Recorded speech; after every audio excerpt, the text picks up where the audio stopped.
elkeen van ons wat hier so is vanaand besit ten minste een Model T en ons praat vanaand oor how to start and drive a Model T the correct way. So Emil's going to give us a bit of a talk as to how to do it the correct way. We all do it our own way, I know that. But maybe we can get something that will be of interest and something that'll help instead of now dat ons nou vir 'n halfuur slinger. Miskien kan Emil vir ons nou 'n triek gee wat ons kan help om die ding aan die gang te kry, vinnig aan die gang te kry. So ons sien uit daarna. Emil, baie dankie en weer eens dankie dat jy die moeite gedoen het om die ding bymekaar te sit saam met Boetie daar. Ek dink ons moet oorgaan na Emil toe. As jy reg is, Emil. Mike, dankie vir die goeie woorde.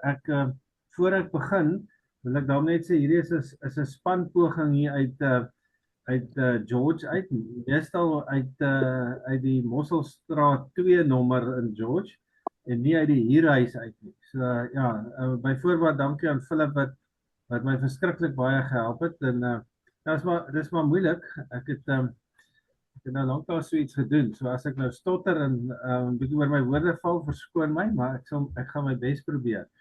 So yeah, I think it's a topic that we all think we know of, and as soon as you start reading and do a bit of research, then you always find something that's interesting. So bear with me. I think 99% of the people that's tuned in tonight actually knows much more.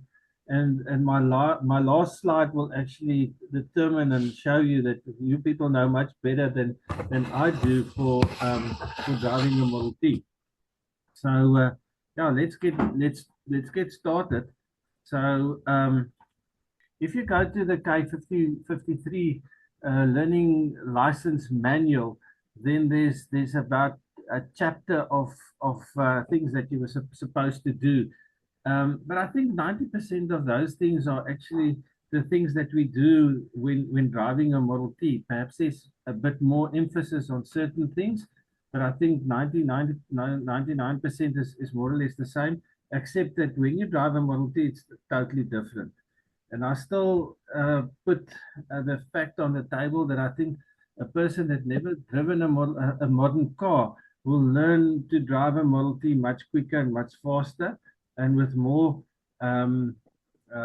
courage than a guy that's actually driven a normal car or a modern car. I must be careful to say what is normal, because what is normal in life, that's a discussion for another day. So I mean, this is what you get in the K53 learning manual, but that you can do if you have to go for a learner's license again. But let's be more specific on the Model T. I just want to move this thing somewhere at the bottom. Okay, there we are. I think there's many things that you have to check, but let's start with a few things that I picked up. Okay, so let's go to the fuel levels. As we all know, we must check that. And as you also know, the Model T petrol tank is not that big. So sometimes, and I know specifically a person that's actually on the forum tonight, I think his name is Harry Haynes, that got stuck about 2-3 years ago from Mossel Bay to George without petrol. So there's different tank sizes. There's different tank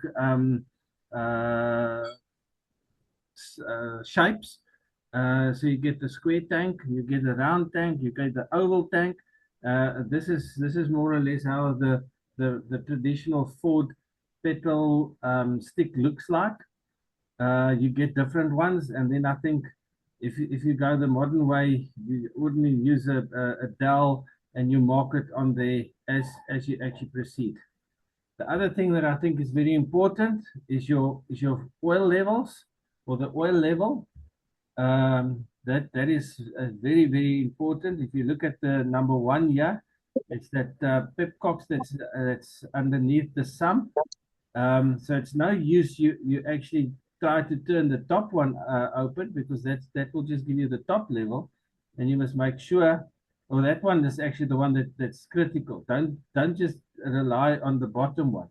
What you get these days is also the one that's got a little glass in. Then you don't have to open and close anything. You can just peep around underneath your car, and you can actually see where the oil level is. The consequences if you drive without oil, we all know that as well, because some of us experienced that already. The water level is also very important. As you can see here, they always say if a Model T is not boiling, there might not be water in. So out of my experience, what I learned, I think Kevin Casey is also one of the guys that actually is reminding people about, is don't fill it up to the rim, to the top. I think that first, let's say, centimeter or 15 millimeters will actually just boil out and go out in the overflow pipe. Check your tire pressures. I think thumb suck is a good one. The pre 26 Model Ts, that's the one with a 30 by 3.5, 3.5 bar. Some people actually go up to 4 bar, and then the 26, 27 is a good thumb suck is a 2 bar tire pressure. This is the consequences that you can get when your tires is not inflated correctly, or you drive with worn tires. Now, there's somebody on the forum tonight as well that had slicks. I think so about 2 years ago, driving on a rally. I got the message that it was changed now. Just for interest sake,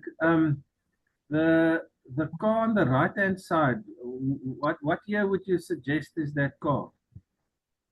Anybody? 1917. 19? 17. 18. 18. 25, 26, 27. Probably 27 because it's got a bar on the between the headlamps. Yeah, Philip, I think you're right. I would say it's a 27. So, Philip, ja, ek dink jy's reg. Ek sou ook sê is 'n 627 model in die sin van die breekbaar, en dan iets wat ek nogal interessant daar opgetel het is die bumper. Nou, die bumper is baie naby aan 'n Model A bumper. Ek dink dis maar 'n opsionele ding gewees. Dit was nie deel van, hy het nie so uit die fabriek uit gekom nie. Ja, jy's heeltemal reg. So, now I'm just checking the quiz tonight. The middle photo, what would you say? Philip, jy mag nie antwoord nie. Die middelste foto, wat se jaar is dit? I would say it's a 16 plus, in the sense is that you get at the mud guards at the back. But that was not the purpose of the photos. The purpose was just to check your tire pressure. Safety first, always keep. I think the main thing is, and I would like to actually ask the people, there's a special way to actually crank a Model T, and I think in South Africa we've got the concept totally wrong. We try to actually wind it up like a string, and if you read the books and everything, that's totally wrong.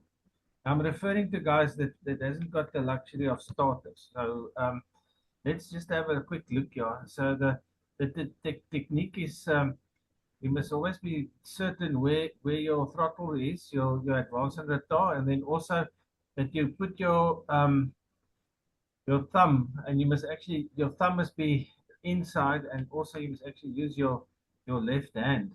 So there's a typical good example how it should be done. So what we do is, if you look at that, our thumb is on this side, and that's where I think there's a lot of people that can actually give evidence tonight that they've got a sore shoulder or a limp or something that might be bruised or even broken. I know Philip had a collarbone once that was dislocated.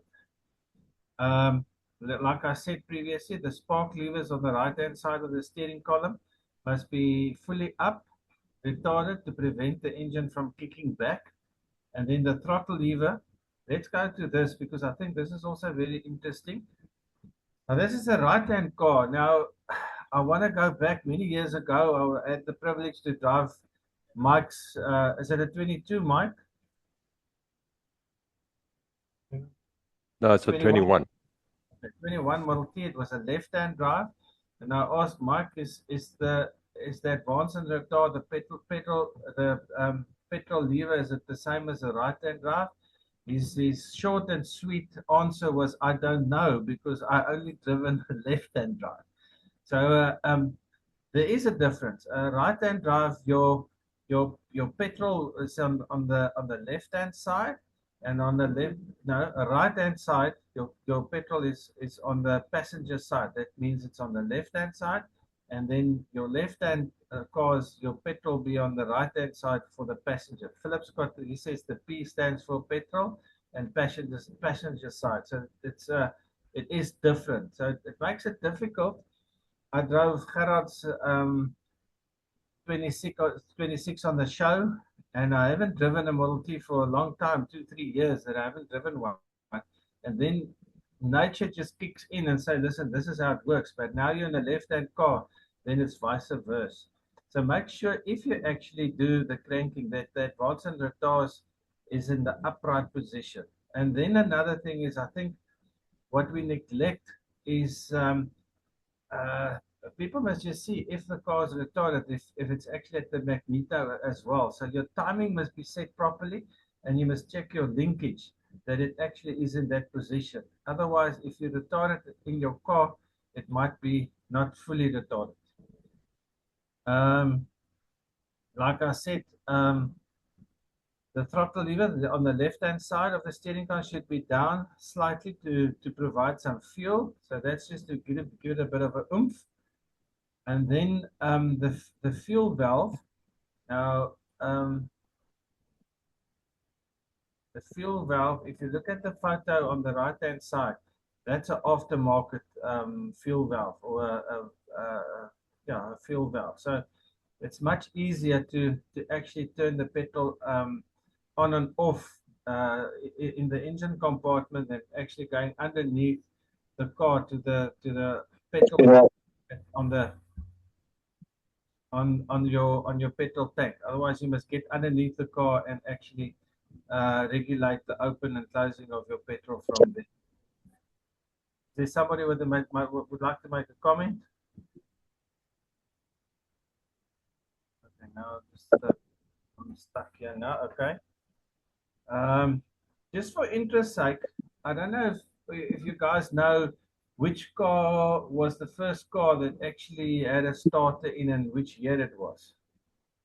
Just for interest's sake, I think it was much earlier. The Model T, I think, was only in 1919 that you actually had the privilege of having a starter.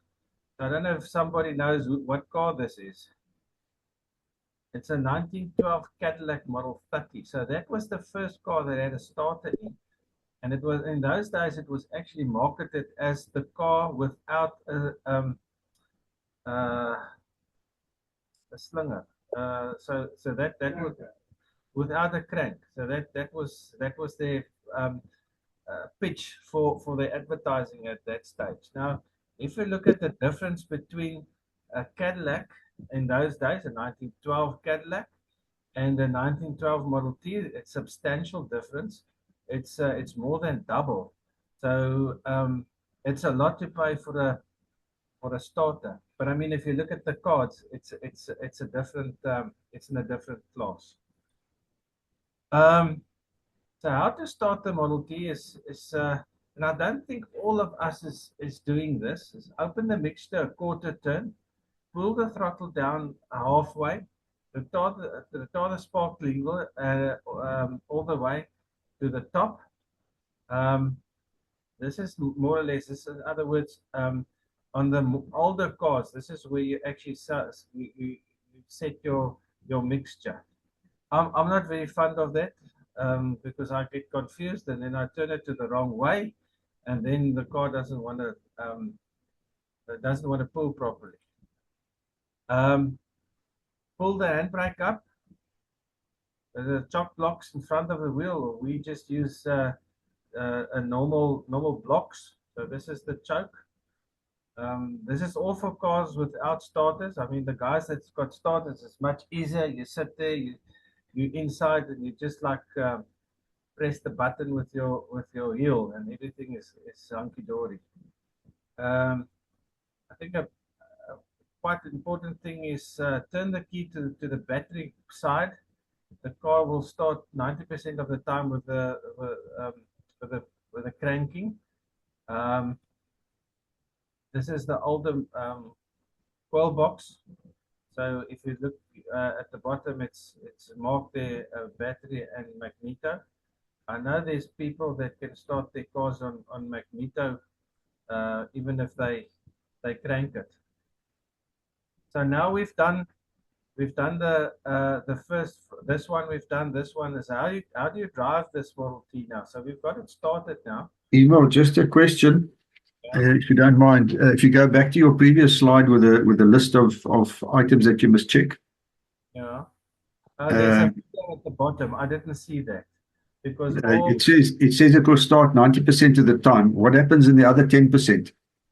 Then you have to get the specialist out, and then you get yourself, Philip, or the other Philip, or you get Kevin or whoever. And then sometimes you're also not very lucky, like one of the guys that was on the tour, you actually never get the car going. So that is also one of the things. So there's always the way that you're not. It's not always 100%, but I think with the Model T, you're always there. 99.5% you will get it started with some of the advice of your friends and people that's working or is on tour with. You just forgot something which I always do. I always set my mixture where I want it. I pull the choke out and I wait till fuel drips on the floor. Then I know it's going to start. If fuel doesn't drip on the floor, it doesn't start. Yeah, well, that's the best way to do it. Yeah, that's my way. I had a phone call about 3 years ago. People say they can't get the Model T on a low bed. The guy bought the car, but he couldn't get it up the trailer because they didn't know where it's neutral. So we actually well advanced. So we've done this side. How are we going to drive it now? So I think there's a basic, and I think the whole thing is I see a Model T like a very nice woman. You must be very gentle with a Model T, otherwise it can bite you in the back, or you might not get the right key for the door, and you might just sleep outside for the night. So I think and I've driven a lot of Model Ts. And I think there's a lot of differences between Model Ts, even if it's the same year, same people that build it, and. I think the major thing is engine revolutions. Ek dink die grootste ek wil nie sê fout nie, maar ek dink wat mense verkeerd doen is dat jou engine revolutions is partykeer baie is te hoog. Met ander woorde, ons moet gentle wees. Ons moet baie gentle wees met die kar. Dink wat jy vir 'n Model T doen, sal hy vir jou terug doen. Met ander woorde, as jy ongeskik is, gaan hy vir jou ongeskik wees. Ek verwys na ek dink is Liefie Bosch wat jare terug gesê het vir die mense as hy sy kar nie gestart kan kry nie, dan sê hy, hoor die mense, draai net julle rug op die kar en dan sal die kar start en dit werk partykeer so. Ou moet maar net gelief neem dat 'n Model T is 'n bietjie sensitief. So engine revolutions is baie belangrik. En ek dink 'n ou moet luister daarna. Elke kar is 'n bietjie different, verskillend. Met ander woorde, ek dink nie ons moet geneig wees om bietjie die revolutions meer aan die onderkant te hê as meer aan die bokant. Met ander woorde in daai groen sone en dalk nie in die rooi sone nie. Dit gaan ook with gear changing. I think it's very appropriate that you actually don't rush it. In other words, if you're in neutral, you can still have a idling sound on the car. As soon as you push it into first gear, you can actually then give more petrol, and you will hear it as soon as you're there and you think it's fine. You can go to top gear, and then there must also be wat is die woord? Dit moet met mekaar skakel. In ander woorde, as jy oorgee, moet jy die petrol toemaak, die petrol die pedaal los dat hy in tweede is en dan moet jy weer throttle gee. Ek dink as partykeer ouens, ek ook, as ek lank nie gery het nie, dan moet 'n ou eers weer in die jou posisie kom om dit te verstaan. But I think the next thing is then driving uphill with a Model T. I think it's very important that you know that you don't put too much stress on the car as such. As jy hoor die kar begin moeilik trek, dan is dit dalk al klaar te laat om na eerste rad toe te gaan. En ek dink baie van ons is geneig om te lank in tweede rad en topkeer te wees as wat dit nodig is. Ons weet ook as jy in eerste is die kanse baie min tot baie skraal dat jy weer in tweede gaan kom, as behalwe as jy nou 'n klein afdraandetjie kry of 'n plateauetjie. So die feit dat 'n ou die revolusies ook nou moet luister en sê hoorie so as die kar bietjie hoë ref sit en hy trek moeilik, dan moet 'n ou nou maar gaan na eerste toe. 'n Ou kan in eerste rad, ek neem aan vir ek wil nie sê daar aan een nie. Ek het die Swartberg pas omtrent van onder tot bo in eerste rad gery. Die enigste probleem is jou voet kry krampe en dan moet jy jou passasier vra om ook te help trap op die pedaal dat jy in eerste bly.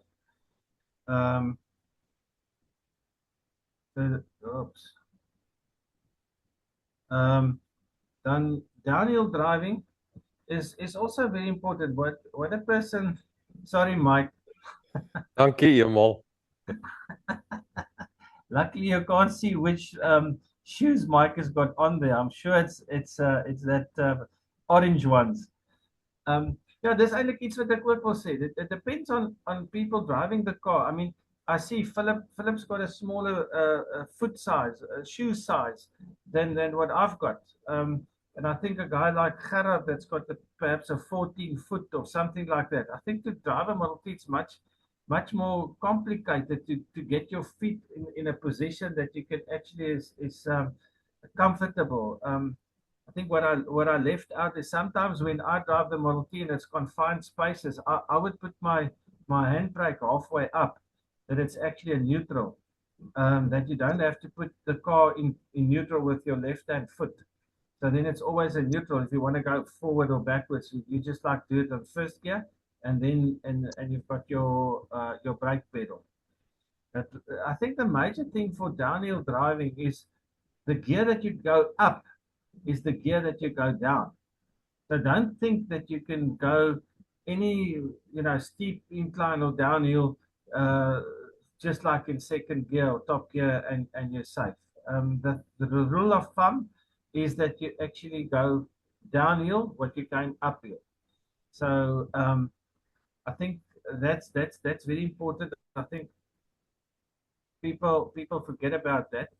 And then the braking when it comes to downhills, I think that's very important. In the sense as you must actually, if you brake the Model T, don't be gentle on the brake pedal. It must actually engage. If you brake, don't be. You must push. You must push. You must actually feel that you actually put pressure on that the bands inside the gearbox is actually doing its thing. My advice, I don't know if it's the right one, but how I do it, and that's how I was taught many years ago by my dad. So we go downhill, I would push the brake 3 times or 4 times, and then use the reverse gear also as a braking mechanism. So it's all to do with the heat transfer in your transmission. So don't just be gentle on the brake or on the reverse pedal. If you want to brake, you brake. You don't brake it, but do the braking method.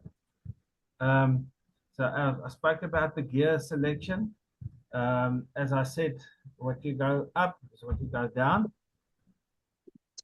Don't know if there's anybody that wants to make a comment on that, on the downhill part.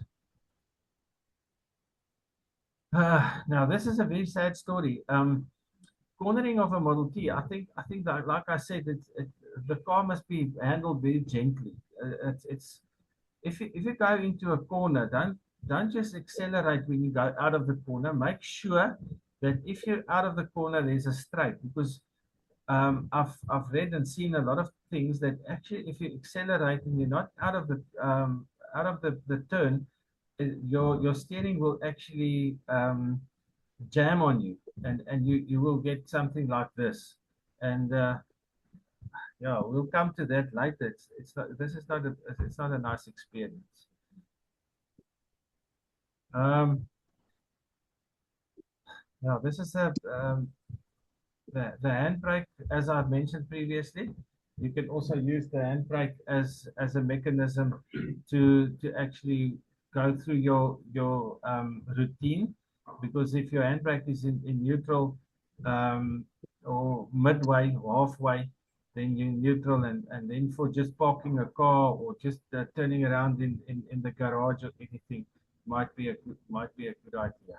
I don't know if there's anybody that wants to share some experiences that they encountered while driving a Model T. So here, can I just tell you what, on the downhill, I'm very nervous of speed. So I got a very simple speedometer from Takealot, which works off the satellites. And so I got my downhill speed indicated all the time. And I'm very careful just to make sure I keep it nicely under the maximum that I want. And that helps a hell of a lot downhill. And I do it otherwise exactly what you said. But that's actually a good solution. What you have at 20 kilometers an hour, what would you say? Well, well, I'm certainly don't.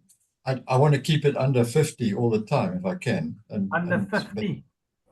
Yeah, but it depends on the hill. I mean, we just came down Franschhoek Pass 3 weeks ago, and we kept it there under 30 all the way down. And 10 Ks later, we broke the pinion gear in half. Imagine what would have happened then. Yeah. I think that's actually a good idea. I'm very conscious of my downhill speed. I can't tell you what it is because it depends on the hill, but it helps a hell of a lot to see that figure out there. Anybody else? I must say, these days I'm scared to drive about 50 on the level road. Okay, let's go then to the correct way of towing a Model T. So if you see here, they had problems those days as well. So they went back to the basics.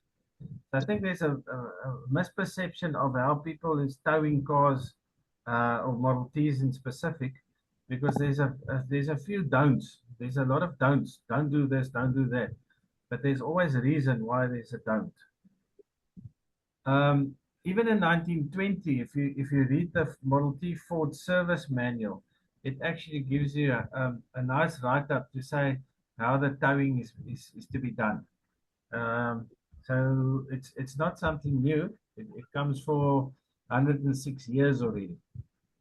Let's just go a few things. I think the major thing is if your car is not in gear, you will actually see that that some of your working parts will not get the splash of your flywheel, and that's very dangerous in the senses that you will get a lot of heat, and you might get a lot of damages that gets done. So the major thing is, if you tow a car, it must be in gear. It mustn't be in neutral. Otherwise, your splash mechanism, that the whole principle of the engine has been set up to actually oil the engine, is not working. Then how to connect your tow rope. I think the majority of people think that thing that they call the front axle is the right way, to just like put it in the middle. I've seen a lot of people actually at the George show 2 or 3 weeks ago that actually if they unload their Model Ts with a winch, they actually just like tie it in the middle. Now you can see the black front axle. What happens if you actually just tie something in the middle there? The front axle is actually very flimsy. I don't know if people know that, but it's to set your towing and things like that. It's due to the fact that people actually misuse the front axle. I think this is a good way to do it, in the senses that you've got all the support here that you need. I think another option would be actually, if you this rope that actually goes through the spring purchases on your side of the of your front axle. That might be also an option. So if you get damages done, don't come back to me in 2 weeks' time and say, yeah, listen, you told me to do this. Use a bit of common sense as well. I think we're in the 2026 year, and this is one that is fabricated these days. And I would say this is perhaps the ideal. This is a fold-up type of thing that you can actually put somewhere. I don't think it will fit in the Model T, but perhaps wherever you think fit. And I would say these 2 points, if it can be the closest to your spring purchases, it would be a good idea. I don't know if there's any questions or any remarks on this. The other thing I think is very important, and that we mustn't forget that. I think the main thing is to take all the plugs out, all your spark plugs, take them all out. With the price of spark plugs, just make sure that you know where you put them, because I think it's over R100 now for the spark plug. So it's a $500 that you actually put somewhere that you must just remember where it is. So very important, take the spark plugs out. And then, like I said, the parking brake lever, like the handbrake, put it down, that it's in gear.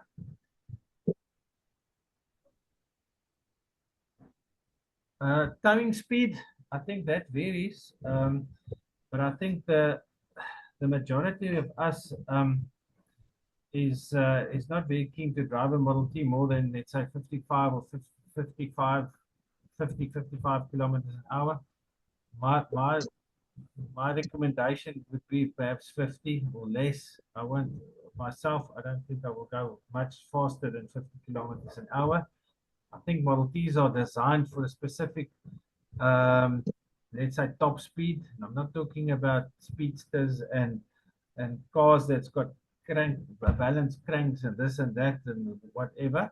I think the normal out of the factory Model T, I think always drives nice at about 50, 55. That's my opinion.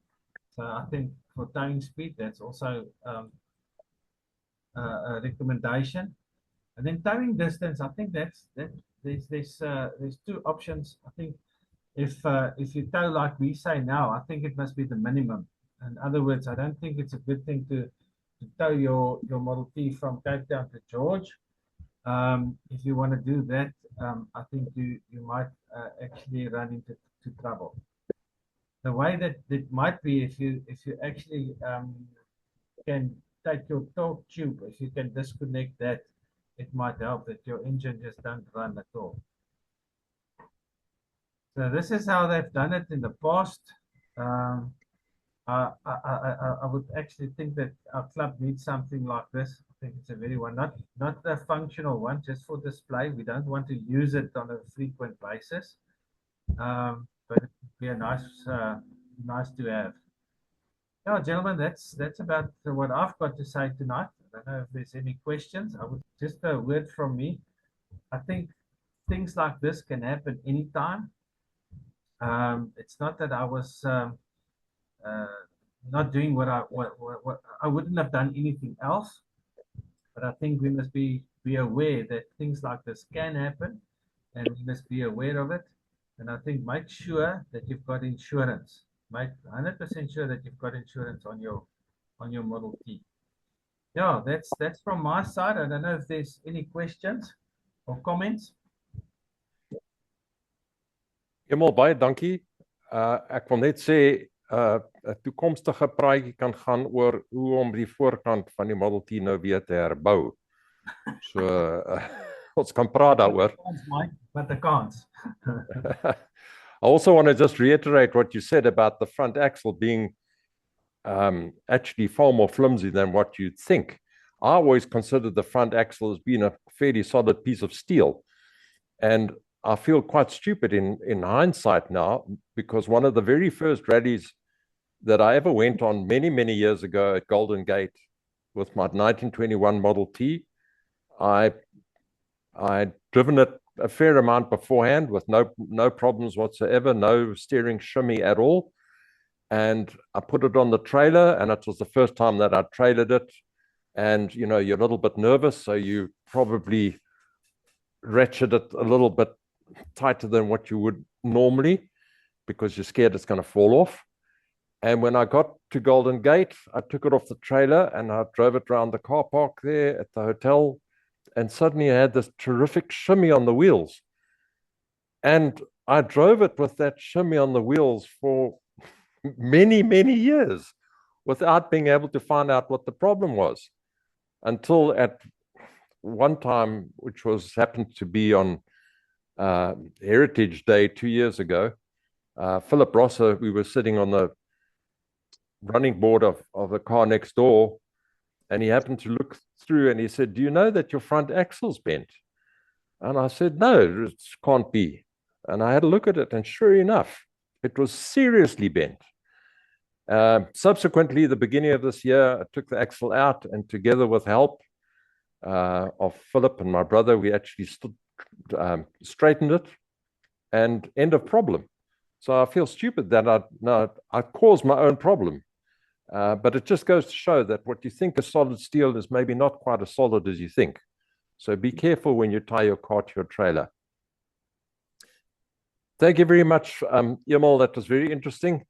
There's all sorts of things that we can add, I'm sure, and lots of stories, as in that you so kindly added a photo of my car going down the pass, but we'll talk another day about that.